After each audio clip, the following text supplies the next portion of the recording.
saying? Me, one of my first girlfriend, you know what I'm saying? Me, Jackie, I say a motherfucking name because I'm still mad about the shit. Hey, man, Jackie ended up fucking a 29-year-old nigga. I walked in the house, this nigga long dick in this bitch, ground fucking this hoe. And you know what I'm saying? I'm in love with this bitch, I think. I'm like, this is my first girlfriend. I'm a kid. I'm 12 years old. Man, that shit just changed my whole perspective, man. The bitch left her mama, she'll leave you. Mother had the bitch, motherfuck the bitch. I don't need the bitch, let the welfare feed the bitch. You know what I'm saying? I should have been, could have been, would have been a hoe. Because this is, he telling part of my story.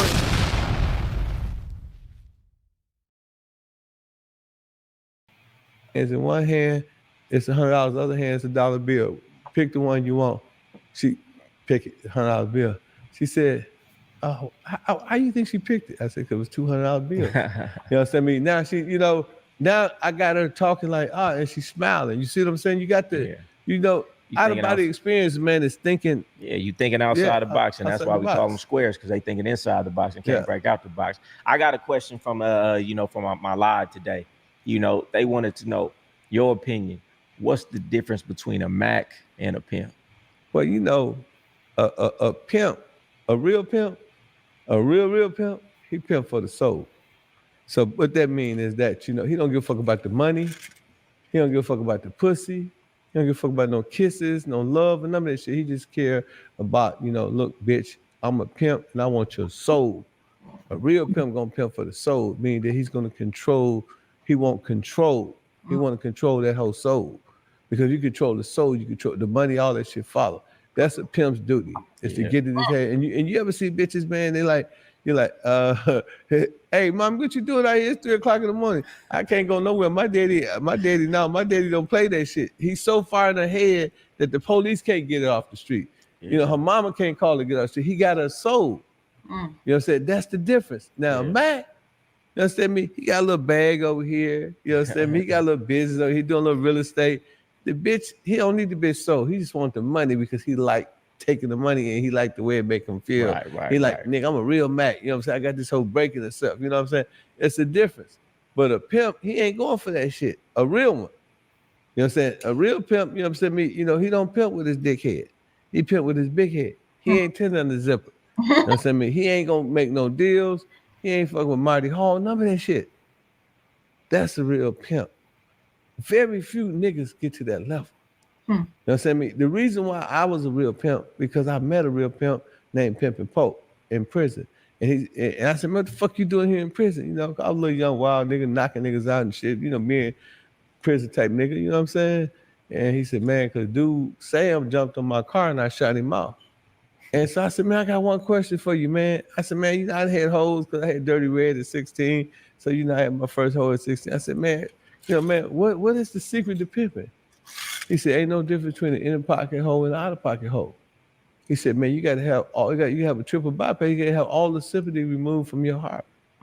And that's a pimp. A pimp is a nigga with no sympathy. Wow. You know what I'm saying? He ain't got no sympathy for no hoe because he understands that these hoes belong to the community.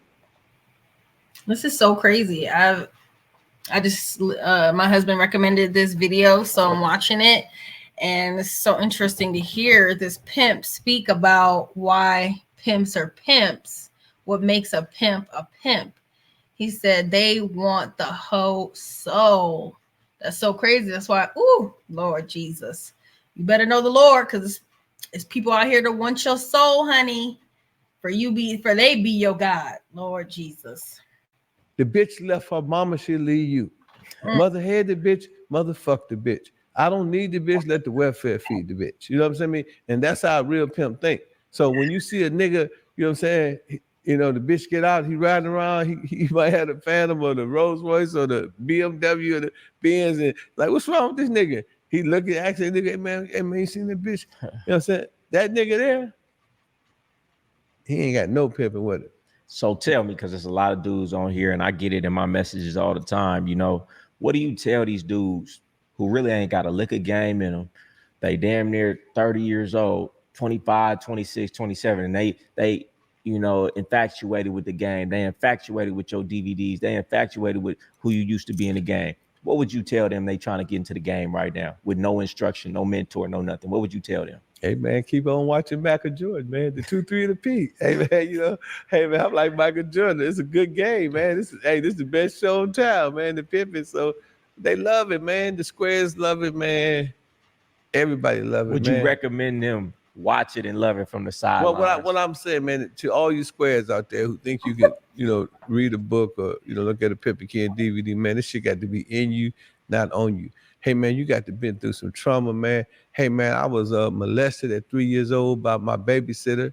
You know what I'm saying? And she took my virginity as a kid. Hey man, my mama, you understand, left me for dead in prison. You dig what I'm saying? Hey man, you know what I'm saying? I had bitches, you know what I'm saying? One of my first girlfriends. You know what I'm saying? Me, Jackie, I say a motherfucking name because I'm still mad about the shit. Hey man, Jackie ended up fucking a 29-year-old nigga. I walked in the house, this nigga long dick in this bitch, ground fucking this hoe. And you know what I'm saying? I'm in love with this bitch, I think. I'm like, this is my first girlfriend. I'm a kid. I'm 12 years old. Man, that shit just changed my whole perspective, man. My mama changed my perspective. This woman. Lord, he have mercy. He's saying he pimping because he been molested. He got molested at 3 years old. He seen his little teenage girlfriend be pretty much raped by a grown man, regardless of whether she was willing or not. She's a little kid, and he 29 years old. That is rape.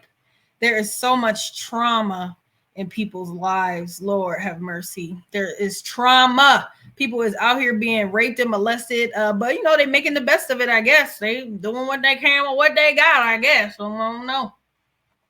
Doing what she did really my perspective. So I think that how sisters who be hoes, they've been raped as little girls. That shit, man, it's got to be in you, not on you, man. This shit, it makes you. Your environment makes you. The shit that I went through, it made me. The shit you went through, Brother Goldie, it made you who you are. You ain't just, this shit ain't just happening, man. If you go back into your mental psychic and you go back to your mental Rolodex, you're going to see, damn, I experienced some shit. Ken said, "Oh, no. Oh, yeah, I remember that broad. I remember I liked her and she ended up fucking with my best partner. Oh, yeah, man, I remember that broad, man. You know what I'm saying? Me, she left me for a dude to get a bigger bike. You know what I mean? And that should be in on you. And then, you know what I'm saying? At the same time, when a nigga, you understand me, the most successful people, right, in business and ism and everything, they usually went through some trauma. You know what I'm saying? They've been through some traumatic situations. They had a series of failures. Most people are successful. They went through so many failures. And then, you know what I'm saying? You ain't just weighing all that jury. You're making a statement to somebody in your past, not somebody in your future. Somebody in your past, you like, yeah, okay, bitch. Yeah, nigga, yeah, all you whole ass nigga, y'all sold all the dope, nigga. Y'all, y'all had the motherfucking sack bigger than Santa Claus. Y'all tried to little boy me back then. Y'all tried to little boy me, yeah, nigga. Now what? You know what I mean? And somewhere out in nigga dome, they watch it. Yeah. And you think people think it's you doing it for now. No, you doing everything everything I'm doing. It might be because of that young lady. You know what I'm saying? Me who violated me. It might be because, yeah, mama, you thought my brother is. I got 5 brothers. You thought he was gonna be this. You thought he was gonna be that. But look at me now. Right. You know what I'm saying? Me and we do it subliminally. We don't even know we're doing it, but we're making a statement. Yeah. Every hoe out here, you know what I'm saying? She ain't just hoeing. You know what I'm saying? She been violated, man. 90% of the women I talked to in the game, they said that their uncles or somebody in their family molested them, and that makes them feel empowered. It's a crazy thing. The hoeing is in them because, if you imagine a young lady at 12 years old being molested till she's 15 by a grown man, and maybe 2 or 3 of them, and then everywhere she go, now that she done had sex, all these dudes want to have sex with her that's older. She didn't know the power of her pussy, the power of the vagina. So I got to comment on this because if he telling that this is what's supposed to happen because you don't have these things happen to you, I woulda, shoulda, coulda been a hoe. I should have been, could have been, would have been a hoe. I should have been, could have been, would have been a hoe. Because he telling part of my story. Probably, to me, pain wasn't as severe as probably the women he's referring to. But I was in inappropriate relationships as a teenager, 12 and 13 years old. That's how I got pregnant at 15. I was 14 when I got pregnant. And when he absolutely right. You got little girls, even myself, I'm at 12 years old, 13 years old, messing with grown men, even if I'm willing, even if it is due to my own willingness, it is still rape. And if it were up to myself, I'd probably be a hoe, a prostitute, because it was definitely, and really, I wish I had got paid for some of that stuff. Giving up too much free cool. That's why I respect a hoe. I respect a hoe. It's giving away this free stuff that that ain't working. She got a different viewpoint. You know, she looking at the game from 30,000 feet, where the chick that ain't never had sex, she ain't had her virginity taken yet. She looking at it from another vantage point. So she got a different view from the game. That's why I say my podcast view for the game. The view from the game is different than from the lane. You know what I'm saying? It's a whole different view. Yeah. Everything that you went through, that you're looking at, and create the game guy is different than the homeboy that you grew up with. He's sitting up here watching you on YouTube now. Nah, that's a fact. That's a fact. That's deep. You went deep on that one. Yeah, it's some real shit though. You went deep on that one. Okay. Let me get to these questions now. This is gonna be the fun part. You know, this is questions from the crowd. Well, you kind of went through that. If you had any advice to the players, what would it be? You already broke that down. This is one of your famous. I don't know, man. I'll attribute this to you, but it might have been around before you. Purse first, ass last. You know, somebody wants you to break that down. You know, it's simple. That's ABCs to us, but okay. Well, that came from my partner JD, the guy that gave me my first hole. You know what I'm saying? He the first one I heard say purse first, ass last.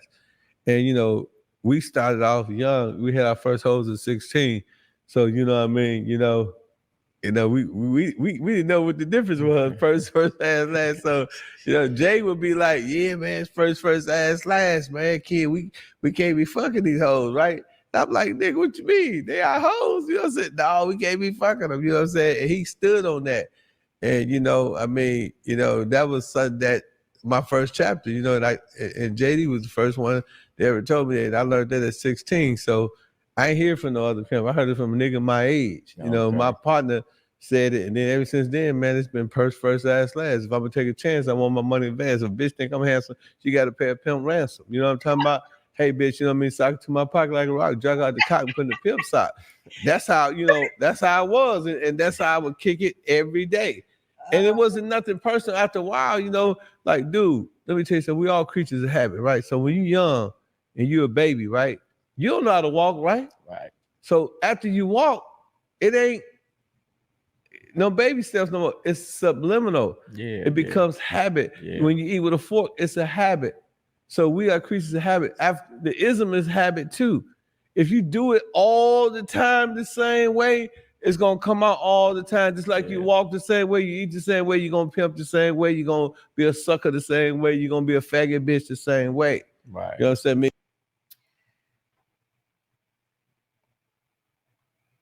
He says so much deep stuff that can be applied to just anybody. You don't have to be pimp and hoes, but yeah, we are creatures of habit, as he said, and anything you do over and over again is gonna be your lifestyle. It's your lifestyle, and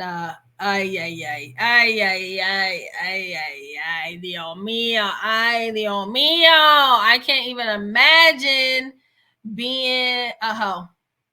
I probably would have been, but I can't even imagine having a pimp, having to give my coochie up to whomever. But I was doing it for free, so getting paid for it probably would have been easy. Lord have mercy. But thank the Lord I got married at 19. The Lord saved me from myself. Hallelujah. Because Jesus, I can't tell. I cannot imagine what hell I would have been putting myself through.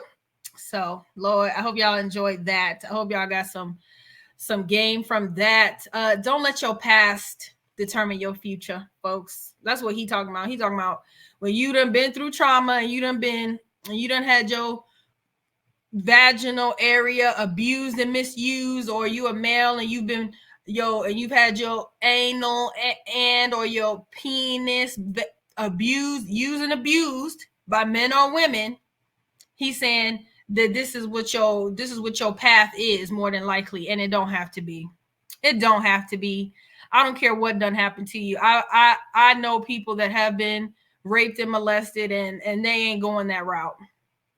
But it's very interesting to hear his perspective and what he sees and what he deals with and who he talks to. And it's very interesting. And it's very interesting. Blessings to all of you. Please don't forget to like and share this video if you found anything interesting in it. Blessings to all of y'all. Thanks for watching Marjorie Reacts.